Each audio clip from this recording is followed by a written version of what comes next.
your boy Asiago back at you again on 3 a.m. Thoughts. How's it going, everybody? Okay, so we're gonna start the show off right away. Okay, yeah. So lots of things have happened. Okay, so let me start from here. Okay, so this was a pretty interesting week that happened. Okay, so I had to do that whole freedom thing, and and I thought, shoot, like, I mean, I could just take the necessary days off to go to this thing, but I thought, you know what? It's been a while since I freaking got to, like, chill, relax, and like in all the 4 years that I've worked here, at the store, I've never taken a vacation, or like not a proper one. I never took a vacation really, like, more than I never really took more than like 4 days off in a row, and the reason why I did that was because of my whole grandma's funeral. I wouldn't exactly call that a vacation. So I thought, you know what, I could just take these 3 days off for this whole freedom weekend, but then I thought, what if we just took the whole damn week off? And I was like, hell yeah. And so God, these past 8 days, man. Well, I mean, no, not these past 8 days now. Like I'm back at work now. I mean, I've been, like, this is gonna be my third day back. So but damn, like, I mean, those 8 days I was gone, shoot, it's so peaceful, man. I got to sleep a lot. I just got to chill, freaking hang out with friends and all that. It was nice. It was fun. Damn, like, I gotta do that again sometime. Although not so soon, because I want to sit at my PTO and all that. But anyways, okay, so I mean, not too much happened. Again, like, that's the whole reason why I take a vacation. Not so I can go ahead and do something, but so I can just do nothing. I mean, come on. Like, here's the thing about vacations. For a lot of people, like, especially like with my family, like when the term vacation comes up, for some reason they always associate that with, like, going somewhere and doing something, like freaking going, like, Disney World, or going out, like, these places and all that. And I'm like, I mean, that's fun and all, but, like, I mean, honestly, whenever, like, the way I think of a vacation, with how hard I work and all that, a vacation is literally just me chilling at home doing nothing. It may seem boring to y'all, but you know what? I don't give a damn. A vacation to me means, relaxing, not having to worry about work. You can have that time to rest up. I mean, come on. Like, what's the whole point of a vacation? If you're going to, like, Disney World or something like that, and you come home and you're all tired and stuff, and I'm like, this is just like working, except you're not getting paid. And you guys thought you got to see Mickey Mouse, and I'm like, man, I don't know. But damn. So yeah, so let me just cut right to the chase. Damn, that freedom weekend, man. I thought it was gonna be. I literally thought it was gonna be like one thing, I thought, like, I thought the people there, they were gonna, like, be all weird and stuff, and they're, like, do some weird rituals and stuff. I don't know, like, they were just giving me, like, really weird vibes. And again, the whole secrecy thing did not, like, help at all. But after going there, I actually very much understand. Now, I'm not gonna reveal, like, every single small detail, because I mean, the people over there, like, so let me just get this straight, like right away. A whole bunch of stuff was said. Like, oh my god. Like, I mean, I'm not condemning these people or nothing, but, like, oh my god. So basically in this whole, like, retreat, like, the whole point of it is that, anything that was, like, bringing us down, anything that was, like, holding any kind of chain on our lives, whether it's, like, any kind of chain of bondage, whether it's regret, or whether it's like iniquity, whether it's this or that, they wanted, like, the whole point of it was to become free from all those. And the most surefire way to get free from a lot of the stuff, that was going on with all of us, was to be open about everything. And yeah, and we with everybody being open about everything, and nobody judging, and nobody freaking like, retaliating or whatever, it was pretty wild, man. It was pretty freaking wild. Like,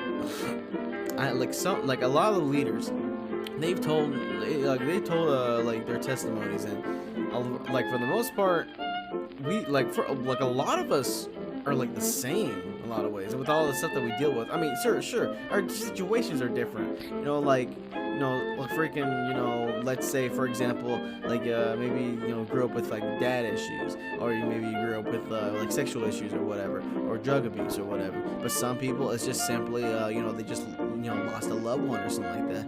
This is a whole lot of stuff that goes on, but for the most part, after like just being completely open, with each and everybody, y'all realize that we're all really more the same than we are different. I mean, and the wild thing is that like a lot of like there was a lot of us, in different age groups, there's a lot of us, freaking young adults, anywhere from like 19 to like freaking 20 something. Then you got like the people on the other side of the room, which are, either boomers or like middle-aged people, and I'm like, well, damn, like despite the like all the difference in ages, personalities, generations, and all that, damn, like we're more or less the same. With all the stuff that we've been through and that we're struggling with, and God, like let me tell you, even my dad shared something that I never would have thought, that would have happened, and that kind of goes into. Well, the iniquity part of it kind of explains like a little something about me. And let me explain what iniquity is. So iniquity, I've heard it all the time in songs, but I never really understood what exactly it was. So whenever people say, Christ's blood, whenever they say it saves you from your sins and iniquities, and you're like, I know what a sin is, but what the hell's an iniquity? Well, let me tell you right here. So, an iniquity is basically the sins of your ancestors. Now, I'm not talking about freaking. Well, I mean, I could pertain, to freaking like, what you call it, like your ancestors from like the freaking 1800s or whatever. I mean, I could pertain to those, but in the context that we were mostly thinking of, it was more so the sins of like of your parents, your grandparents, your great grandparents, so sort of like the more immediate generations, but it can apply to like further and further generations. So like whenever people from your past, whenever they sin, and they don't repent, all that, like, or even if they do repent, because they still did that sin, they may be washed in the blood, but that curse is still gonna pass over to the next generation. It's kind of a weird thing that happens, like, after repenting, you good, but that freaking, it's like, but the whole like. But the essence is still kind of there, though. It's kind of like, whenever, it's kind of like, what's a good example? Okay, let's just say, one day you're walking down the street, and then all of a sudden, freaking somebody, like, it's like it's the dead of night. You're walking through a freaking dark alley, and because it's the quickest way home. So you're walking down, freaking somebody pops out of nowhere, and they think you're gonna, they're gonna jump you. You get all scared and stuff, and you're like, oh my god! And then you'll just poop your pants, and then you realize that person just doesn't want to kill you at all. It's just some freaking bum asking for money, so you just run back home, and then freaking you realize you just crapped all over your brand new nice 1959 tidy whities, and you're like, oh god, I gotta clean that up, so you put it in the water, so you clean up whatever crap you can, you put that sucker in the freaking dryer, the washer and the dryer, and then you freaking take it out, and you see that the stain is still there.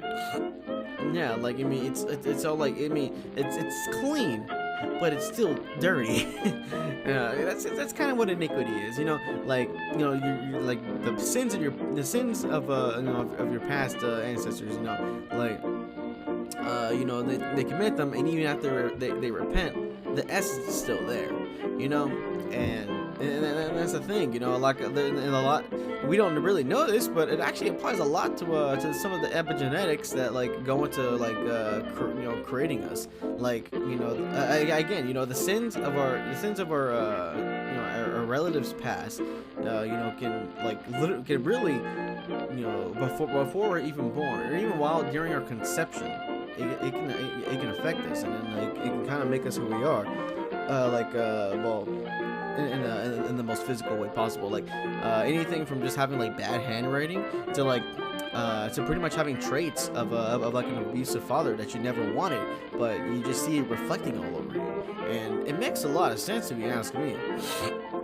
Like, and like I was just kind of, well, I always knew about epigenetics, but I didn't think iniquity like worked like that though. And it explains a lot of how, again, like a lot of these people were, they'll have like traumatic experiences in the past, and it's very similar, those same traumatic experiences that their relatives had before. So I just started connecting the dots, and I'm like, oh, okay, this makes sense. This makes sense. Yeah. Well, let's see. Now I got that out of the way. So definitely during this whole damn weekend. So again, we were just all open. We were just all like telling each other, which is actually kind of which is kind of ironic because the whole thing was just very secretive. But again, I understand now. It's because like everybody revealed a lot of personal things that you really normally wouldn't want to just flat out explain. And even some of the practices we did there. Now, let me tell you what, straight up, we didn't cut up no chicken, and use the blood to make like a freaking pentagram on the floor and summon the spirit to freaking like wash away your sins. Nah, I actually thought that was gonna happen, but nah, man, nah, we didn't do any weird stuff like that. Like really, we worshipped a lot, man. Like let me tell you, like there was this one, actually the very first night, brother, the very first freaking night, like freaking we were just worshiping for like it seemed like only like a few minutes, but man, it was like hours, man. Shoot, and after all was said and done, the damn mana in the air was just like thick as hell. I mean, seriously, like the spirit of the Lord was just all there. And again, this was at the end of the first day. It's because we've like already on the first day, they'll push a lot of stuff on you. And again, not in the bad way, but like just in the context of the whole like purpose of the retreat. And like and after you go through all that, damn, like you just can't help but just feel free and just like feel just more compelled to like give God your best. And damn, the Holy Spirit was just in the room. Like I said, the mana in the air was just super freaking thick. Like I felt like I was swimming in it. Like it was, and I wasn't the only person that felt that way. I mean, like that's how it be, man. Like, oh my God. Yeah, man, it was pretty damn good. Let me get out my notes here. I probably might be able to say some of the things that we did. Let's see. Let's see. I know I wrote it down here somewhere. Damn, that's not where it's at. Oh yeah, so they give us all journals so we can take notes and we can pretty much kind of document everything that we did, and that's pretty much what I did here. So yeah, I mean, so we worshipped a lot, man.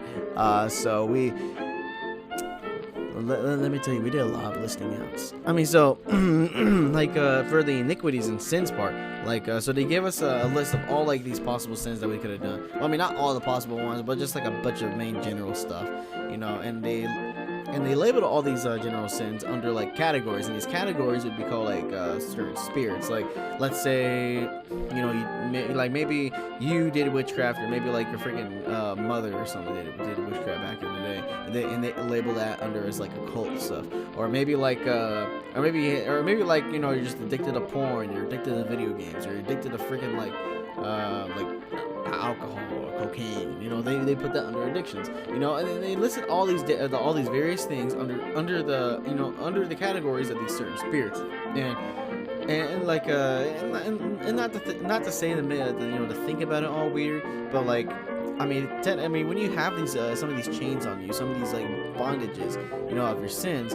I mean, you could call those, like, evil spirits in a way. I mean, not like the same evil spirits that possess you, and like make you go all berserk and stuff like that. Nah, but I'm talking about like evil spirits that like, like again, like you got the spirit of anger. You're just like you're easy to get angry. You start punching drywall just because your wife didn't make you dinner that day or something like that. Like you got the spirit of anger on you, or like freaking, God, like. I can't even think about any more examples right now. Because I literally just like woke up. It's not even 3 a.m. It's like 8:44. I'm just recording this because I'm like, I got plenty of time before work, so I'm just gonna record. So like, yeah. I mean, if I sound a bit tired, that's kind of what. I literally just woke up. Anyways. Forgot what I was gonna say. Okay, yeah. So back to the notes. So we listed out every single sin and every single thing that we know we did, or every single thing that we know we did. It doesn't matter how big or how small it was, or how long we did it for, whatever. We had to check the box. Let me tell you, I checked almost all the boxes. I mean, there were some things I obviously didn't check out because I never did. Like freaking. Well, for starters, I never been in the occult. I know, like I've never been in the Illuminati, and stuff. I've never been a Freemason. I mean, probably if I was a Freemason, I'd probably be leaking that book all over the internet. But anyways, shoot. Damn, man, like it was a whole bunch of stuff that went on. And let's see, I'm trying not to reveal like too much stuff here because here's the thing. As much as I do want to reveal all this stuff, I mean, by all this stuff, I mean like probably like a couple of other, like maybe like one other thing that we did during that day.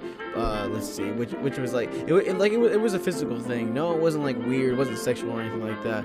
What I mean by physical is that like literally they had something tangible, and then you had to do an action to it. Like again, it's not bad and all. It's if anything, it's symbolic.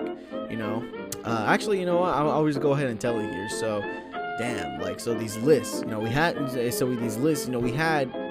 You know, again, we checked all the boxes of all the sins that we've committed on it, and then like you know we start praying over them, like you know saying, yeah, confessing with our mouth, you know, to be entirely open, you know, and when everybody in the room at the same time is exposing themselves via their voice, you know.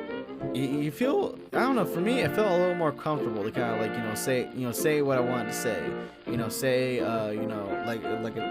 repent for all the stuff that I did, and list out every single like little sin that that went on, and then afterwards, and after just praying over like each and every single little thing, that we'd be free from all that stuff. Like literally, they brought out this wooden cross. They got some hammer and nails, and they're like, what we got to do next? We giving up all these things, to Christ, and so now what we got to do? Get these lists, just nail them on the cross, and you can tell them to hell with the devil, man. Let's freaking do it, yeah. And I was like, you know what? Yeah. Let's freaking go, man. Let's freaking go. And it was pretty cool. It was a pretty cool feeling, quite literally nailing sense of it to like a cross. I mean, I thought that was pretty damn cool. But yeah, shoot. There was things like that we would do. And again, for the most part, I can see why they kept a lot of things secret. But for stuff like that, their only explanation of why they would keep that kind of stuff secret is that they want people to come expecting to do that. And I get it, and I truly do. But I mean, I'm gonna tell you straight up though. Some of the things are just they were just way too good. I mean, I can't even think about any of the words, man. It's just way too amazing to just not tell about, man. God, on the second day, freaking. Let's see. Well, actually, what did we talk about? Actually, you know what? Let's backtrack for a second here. Let's see. What did we talk about on the first day? So we talked about a range of topics. I mean, obviously, sin and iniquity was one of them. But let's see. But another one was our citizenship with God. Because so here's the thing. When Christ came down and then he died on the cross for our sins. Let me tell you, man. On that day, we became citizens of heaven, man. Because with Jesus as our literal passport, we had a way to heaven, and we can officially become citizens of heaven right here on earth. But the problem is that for a lot of people, they just don't know that yet because the good word hasn't been preached to them, or freaking a lot of us purposely just say, nah, man, nah. I like where I'm at. I'm not gonna go anywhere. I mean, you can do your thing, but I want to do my own thing. And we reject our citizenship with God, and we just we just stay in the world. And because, and ever since sin came into the world, this world was no longer under God's control. I mean, God's still in control of everything. He still holds authority over everything. But because sin came upon this earth, and and that started creeping over everything. Satan came down, he's sin incarnate, and then he became the freaking the ruler of the earthly kingdom, man. And because of that, people, if you're not in citizenship with God, dude, you are literally a citizen of the devil, man. And that's not the best thing in the world. I mean, come on now. let's see, what else did we talk about? We confessed over sins. We heard testimonies surrounding our. The testimonies again, yeah, like they played into the top some of the topics that we that we listened to. The topics that we talked about, but like, damn. Again, some of the things they said, like, it was. First of all, I'm just like really like. I show mad respect to them for sharing some of the things they did, because a lot of things, like, you would never expect anybody to just like even say, even in the most secure environment, and just to see that they were able and willing to like share it here, like, I was like, dude, you're badass, man. Man, shoot. All right, so another topic that we talked about was past relationships, man, both good and bad, and how they affect your current stature, man. Like literally, like the relationships that you have or have had, like, again, they affect who you are now, and there goes like the other example, let's say you had you didn't have the best relationship with your father because your father was just a freaking drunk that would beat you up all the time. Again, that kind of relationship is gonna affect who you are now. You might end up showing traits of that stuff, or you might end up making a coping mechanism back then that kind of carries on to your marriage and stuff like that. And bruh, that's not good, man. That's not good. Freaking.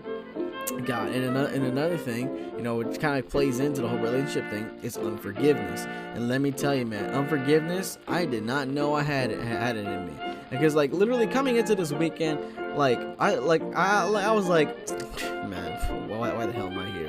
Like there's nothing here for me. As far as I'm concerned, I'm good. Like literally, why the hell am I being dragged into this thing, man? I'm still just gonna come up here, I'm just gonna reveal everything and be like, haha, man, like, you can't freaking stop me. But then, but there were some things that I didn't really realize that I had inside of me, that this weekend kind of revealed to me, and because it revealed all these things to me, it feels very therapeutic in a way.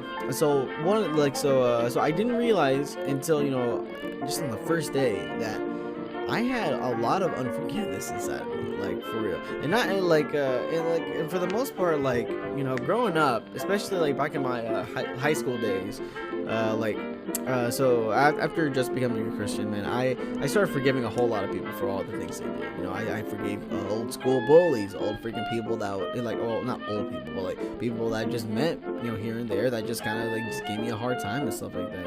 I would always be forgiving, man. I even had a list of people with their names on it. I would just pray over them every single day, and I'd forgive them for anything that they've done, or I ask God to forgive them for anything that they've done.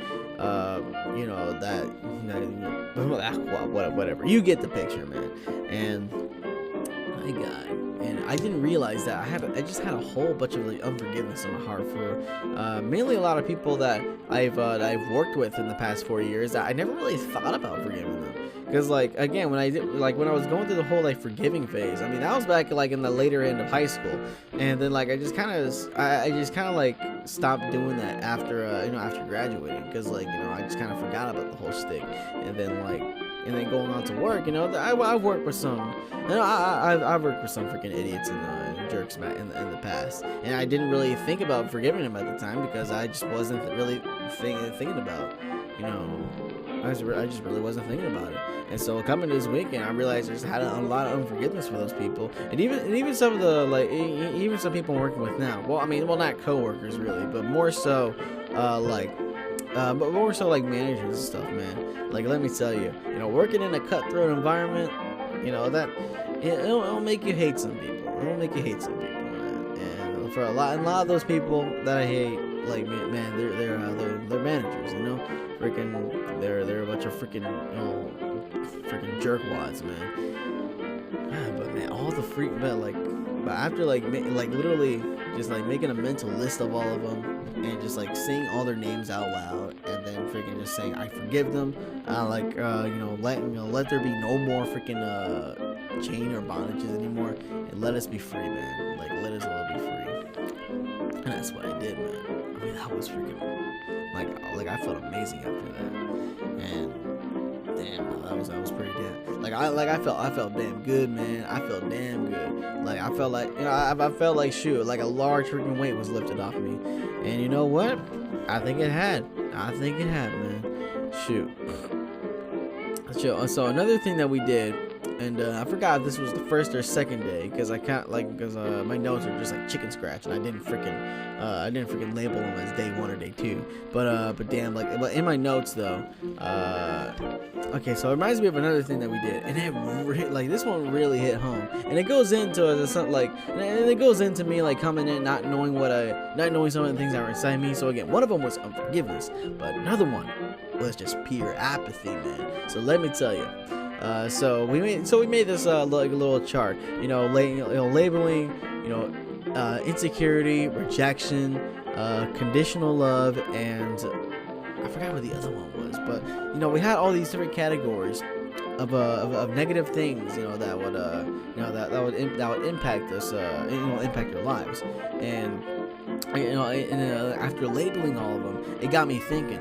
So so actually, let me see if I can get the notes out here real quick. It's right over here. Hell yeah. Okay, so so we got acceptance, security, unconditional love, and respect. And then so we're writing about the direct opposites. The negative things that affected our lives. So we had rejection, insecurity, conditional love, and disrespect. So what I wrote for rejected was there were times when I saw and were told things that that didn't make me feel valid. Times when my merit as a son, as a family member, as an adult, as a friend, and as a person were just seemingly thrown out the window because they just didn't want to hear my freaking words or give me a proper say.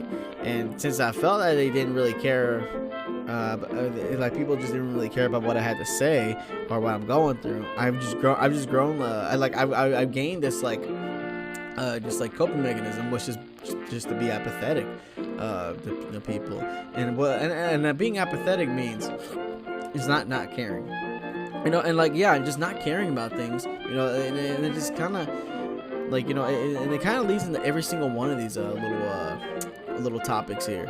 Again, so rejection, so I felt like I just always my opinion doesn't matter. So after a long while, I decided, you know what, I don't care anymore.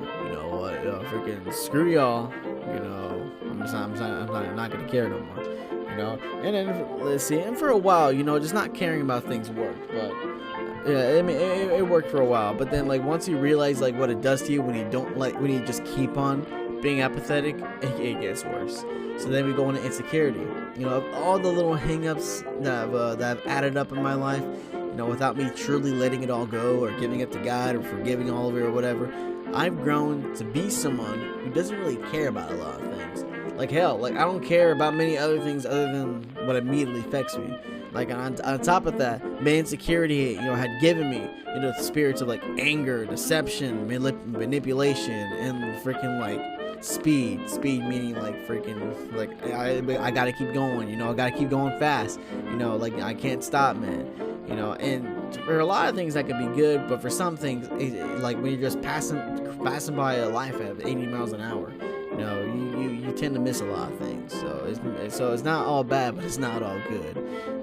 All in hope that they'll keep me safe with a faulty sense of security, and that they'll protect me and I can let me control them, like Stan and JoJo. But honestly, man, I mean, to an extent, I can kind of control some of the spirits inside of me, but man, but once they get a hold of me and I can't do nothing, well, I can't do nothing. So the next thing was is unconditional love. So as part of my insecurity, I've grown fearful of talking to certain people, whether it may be bosses, mentors, friends, family, etc. Because of my preconceived notions that if I'm not always doing my best, or at the very least some at all, assuming that it's satisfactory to them, then they'll just reject me and not think of me as someone of worth. This formed me into someone who doesn't really give a damn about what anyone has to say.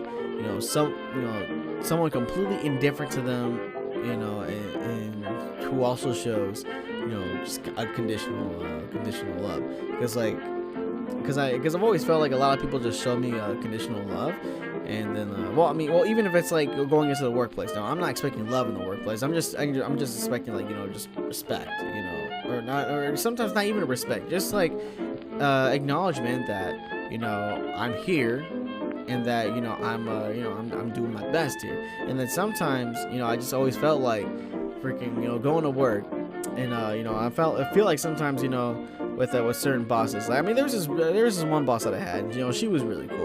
She's one of the best bosses I've ever had. Hell, probably the best. But the problem is that, like, I've always had this insecurity that that if I wasn't doing my absolute best, then, like, even if there's one day where I was I wasn't really feeling all that well, or if I if I was just going like a little slower than usual, then she would immediately just revoke any kind of like respect and good sight that she had on me, and then she would like just start treating me with with disrespect and all that kind of stuff, and I've always felt that way, and then going on to like the home, like for the most part, I've always felt like like coming home, talking to my parents. I always felt like if I didn't have some like spiritual to talk about, like if let's say I just wasn't reading my Bible that at that time, or if I wasn't like freaking like ministering to people, I feel like if I didn't talk about any of that, or if I didn't like at least attempt to try any of that, so I could have something to talk about with them, then like I felt like they really wouldn't want to talk to me, or they would just like criticize me and be like, oh man, why aren't you doing this? What, you didn't read your Bible in 2 days? What? How dare you? Or something like that. Like so again, that gave me a freaking another part of apathy, where I just stopped giving a damn about about people think of me. And again, in one case that's a good thing, but let it go uncontrolled and it can you become a real bad thing. Again, like apathy, it's good at first, but man, like if you let it go wild, it ain't good no more. So shoot, then we go on to the last topic, which is disrespect. For years, I've been belittled to the point to where like I no longer like regard my own opinions, or thoughts or feelings or etc. because of how others have told me that that they don't matter. Even myself. So I've even been the person to tell myself like your opinions, your thoughts, and your feelings don't matter. And I've become someone who doesn't really care about himself, nor I just become someone who doesn't really care about himself. And because there's always someone with worse things going on, and in comparison, my issues are just small, they're invalid, and that's the way I've always felt. Because here's the thing, like, I'll tell it after this here. So because of all the disrespect that I've received from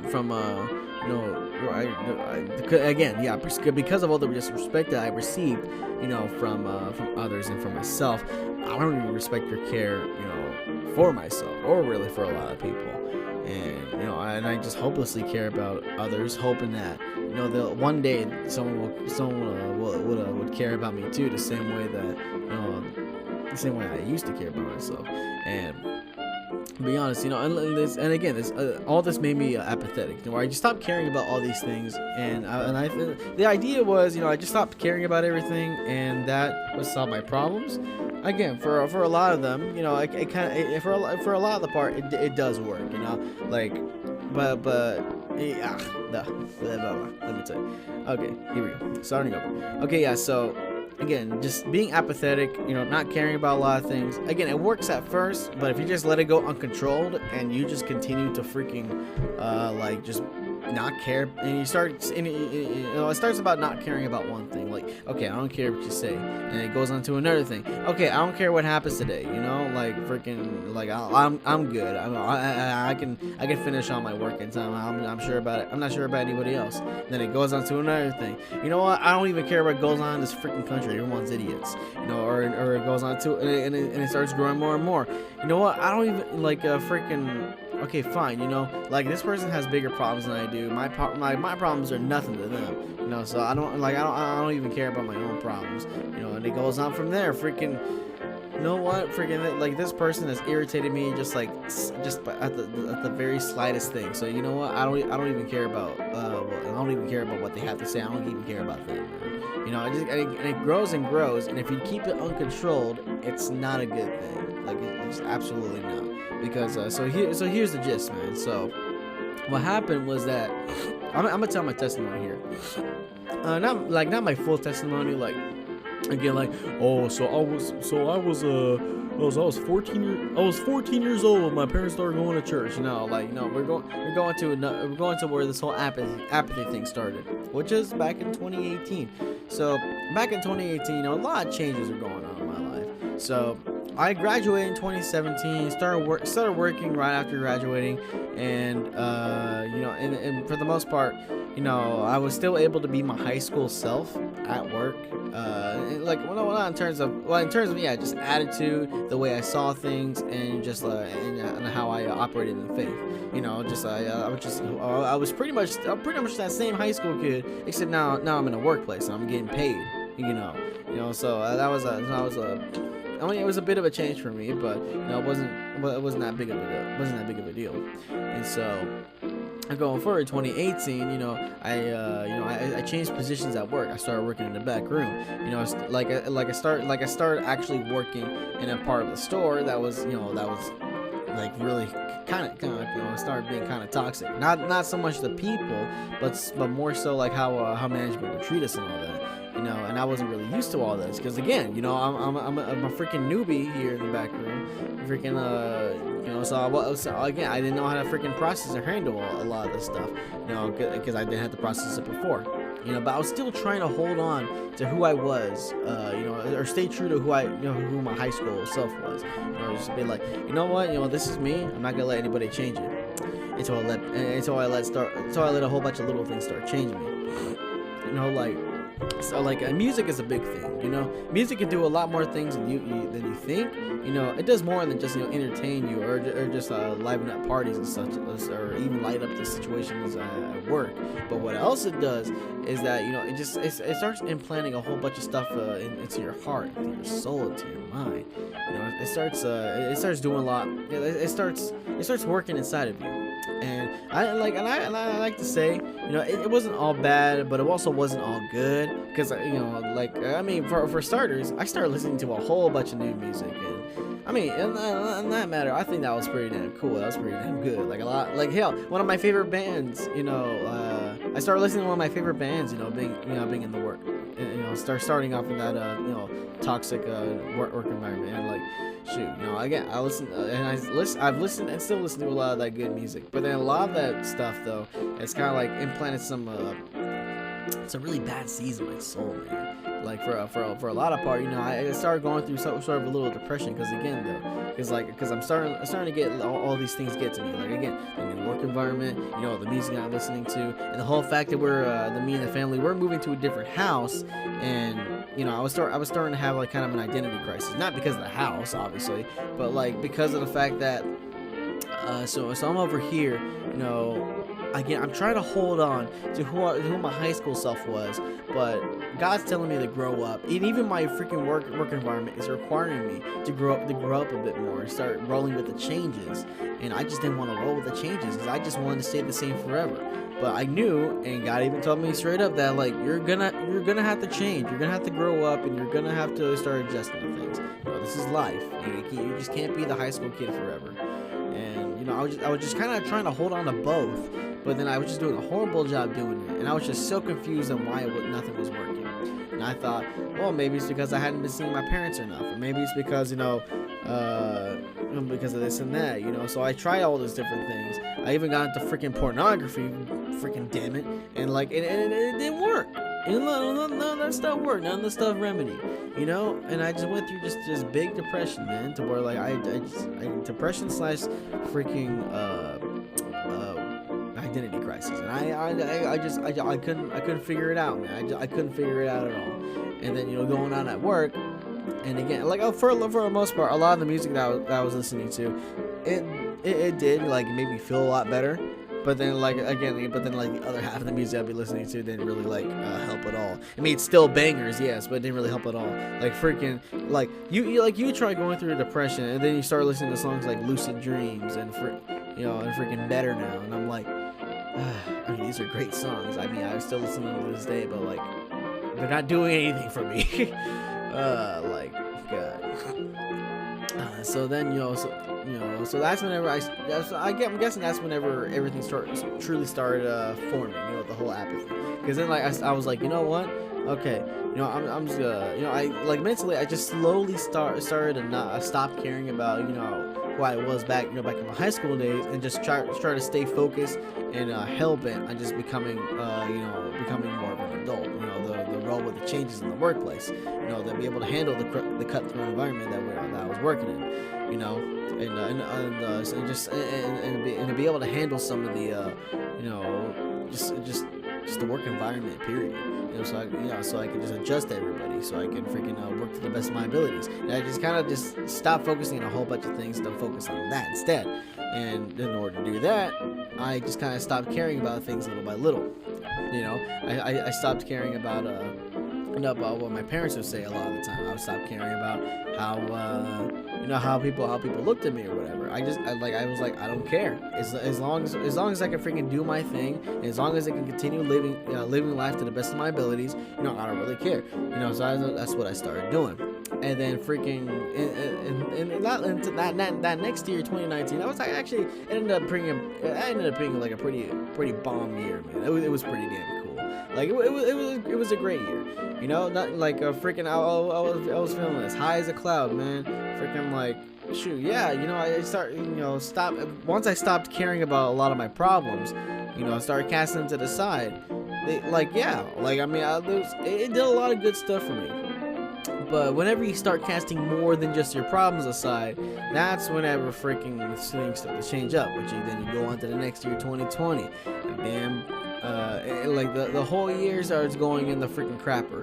The pandemic happens. People start losing their jobs. People start going insane. People start going nuts. And I'm over here. I'm like, you know what? I don't give a damn, man. Freaking even to this day, I still don't really care what the hell goes on in DC or what the hell goes on in modern politics and stuff. Because first of all, I'm like, man. First of all all you fools are idiots. And second of all, I'm like, why the hell am I going to be kept up on freaking current events that are just going to stress me out whenever I could be just focusing on anime that doesn't stress me out? So there you go. And that's the funny thing about me, because freaking I for the most part, unless I end up seeing that stuff in memes, I can't tell you what's going on in the world right now, but I can sure tell you what's going on in Black Clover.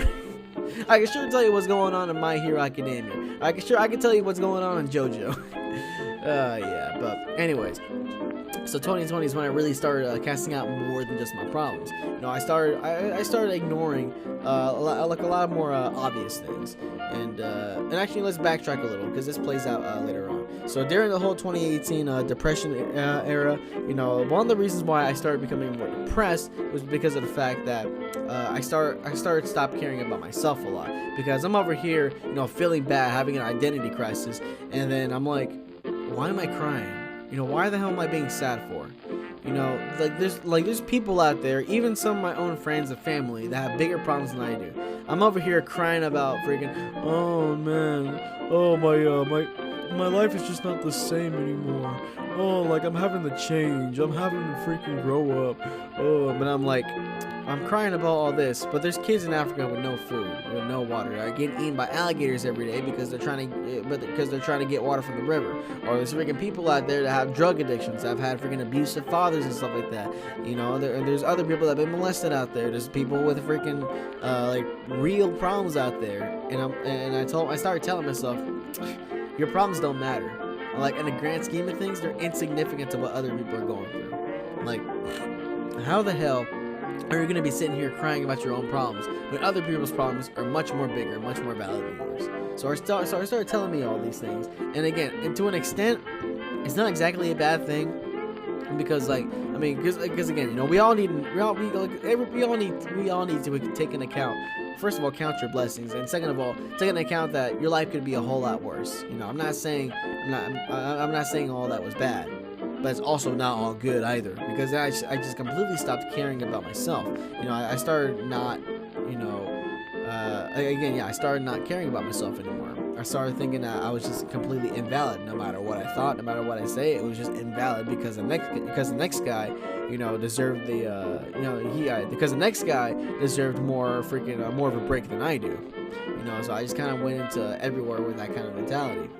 And, you know, again, let's go on to freaking, okay, so let's jump back forward in time. You know, I just something I forgot to mention, so I just went back. So now I'm jumping back forward. So 2020, freaking, I stopped, you know, I stopped caring about like a lot more than just my problems, and a lot more about my self problems. You know, I stopped caring about again, like what news and politics would say, and I'm pretty sure a lot of us at this point have too.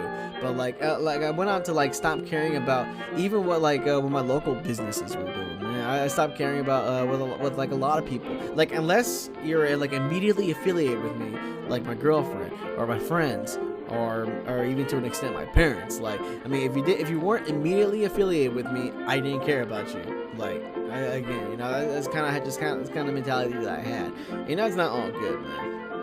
Because like, I mean, it's one thing to care about your friends a lot, but it's another thing, you know, whenever you get to a point where you start caring more about, you know, about coworkers that you don't actually really know all that well outside of work, more than you do like your own aunt or something. I mean, I'm just saying.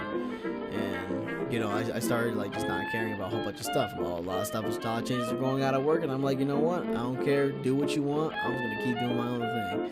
And that really wasn't all that good, man. Because again, it started building up all that apathy inside of me, and it started really only caring about like anime and stuff like that more than, well, really anything else. And bro, that's not good, man. That's not good. Man, this whole freedom weekend thing, man, like a lot of stuff went down. That was free from a lot of that stuff, man. Sin, iniquity, freaking like apathy, unforgiveness, man. I went in not knowing all these things were in my heart, but let me tell you, man, like, shoot, if you're interested to go, man, freaking just go to CT Church in Pasadena, sign up, man.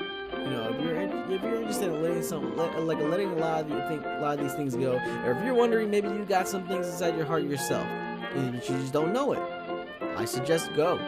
Like, it's crucially important to freaking your relationships, you know, your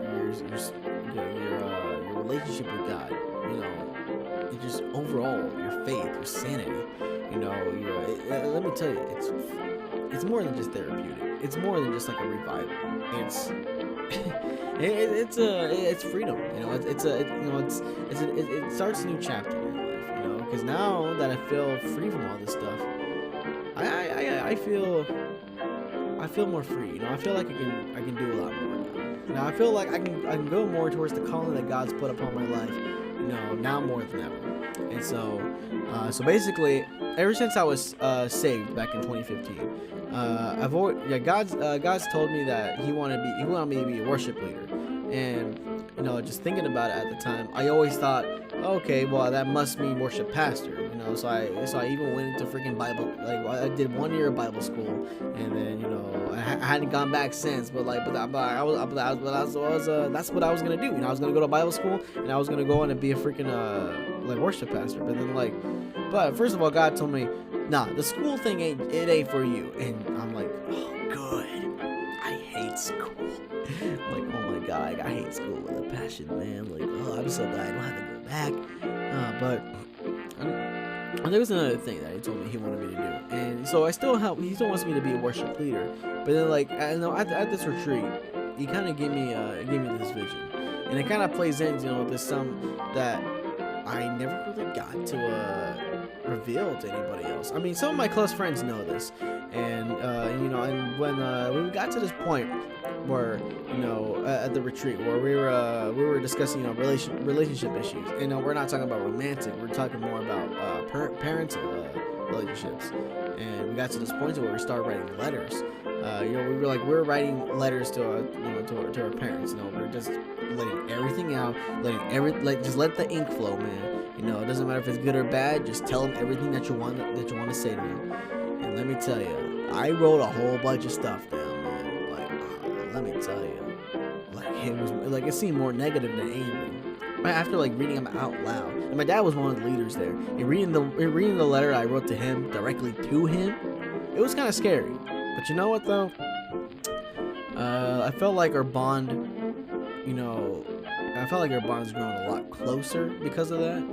And he now knows that I am bisexual, and that for the longest time that kind of I didn't really let it hold me back, but spiritually it did kind of hold me back from telling him a lot of things, and it was just a trip, man. It was a big trip. I felt like our bond's stronger, and I even when I got back home, I read my letter. Well, I kind of had to revise my letter a lot to my mom because it was actually a lot worse than it was really bad. So but then I didn't want to truly hurt her or anything like that. Even my dad suggested it too. So I'm like, okay, you know what? I'm just gonna get to the point. I'm gonna exclude a lot of the things because they're kind of unnecessary. It was more coming out of my heart, my emotions really. But I just explained what was going on in my heart, not so much in my emotions. Oh my God, yeah, definitely I feel my bond with my family is a lot closer now, and I've been more open to them, and I've been more open to other people. I've even been more open with y'all, and so here I am now, and God gave me this vision, during the retreat. So he gave me this vision of me, singing God's praises and leading worship at a pride parade, and seeing all seeing all that's happened, seeing all that that's going on. I'm like, this makes sense. The idea is kind of scary though, because considering the political environment and stuff like that, and considering that freaking what if they try to literally stone me, or what if they freaking ran on a gun and freaking just shoot me because they're like, oh, you believe in God? I know they're not all like that, and I know some of them believe in God too, but God, it's kind of scary to think about. But you know what though? I will wholeheartedly reach toward that, and I was just crying whenever I gave me that mission. My heart was aching. I was just crying. I'm genuinely excited to do it. I just gotta get to it. So it's gonna be an adventure. It's gonna be a bizarre adventure. But you know what though? It's gonna be all good. It's gonna be all right. I'm excited for what he's got planned for me next. Hell yeah. Well, shoot. I was actually thinking this would be a mini cast. Here we are at the freaking 52-minute or 53-minute mark now. Damn. So I don't know what else to say, man. Shoot, a lot of stuff has been on. And again, I came in thinking that freaking I was just gonna be like, oh, you're doing all these weird things. Well, I'm gonna tell everyone's secrets. I'm like, after going through it, I'm like, okay, I understand now. And I just want to be that mediator for other people to say, yeah, it's secretive, but let me tell you some of the things that that go on. Not so you can just go out and expect them, but just so you can truly know, what this weekend can do for you. And that's the thing. Nobody freaking told me this stuff, so I came in with the wrong idea. But a lot of people came in with the wrong idea though. A lot of people came in, pushed over there, by their wives or by their freaking mothers and stuff like that. And a lot of them, they want to be there. But the weekend changes you, man, for the good. You're still you. You're not forced to really do anything other than, hey, use your mouth to confess. Use your words. Write down what you gotta say. Say what you gotta say.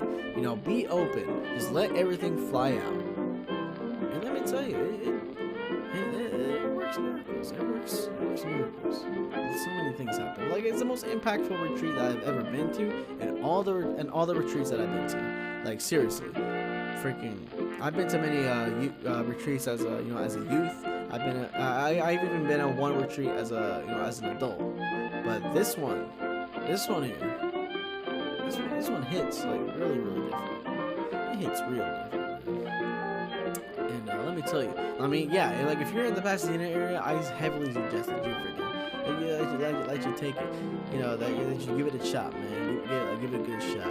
You come in full stride, be open minded, and just let that tape keep rolling. Man. Come on, yeah, like it was a great experience for me, man. And I feel so good, man. All I wanted to do was preach to the brothers in the hood. Nah, that was just some song, but I mean, I probably could, but anyways, yeah, like it was. I mean, that's how it would be, brother. That's just how it would be. Okay, I really don't have anything else to talk about, but I want to stretch it out 5 more minutes. But you know, I'm not gonna do that. I'm just not gonna create filler. Okay, so here we go, outro. All right, guys. So if you made it this far, thank you for listening. Thank you for thank you for just taking into consideration all the things that I have to say. And you know what? I love you guys. I love you guys. I mean, you know who you are. You know, I mean, if you're like some of y'all listen to this, y'all know who you are. And I always want to tell you, I love you, man. Like for real though, for real. But even y'all out there who I don't even know personally, you know what? I love you. God loves you. You know, let the love flow, man. All right, okay. That's all I gotta say. This is your boy. I'll see y'all going. 3 a.m. Thoughts. Signing off. Have you a good one.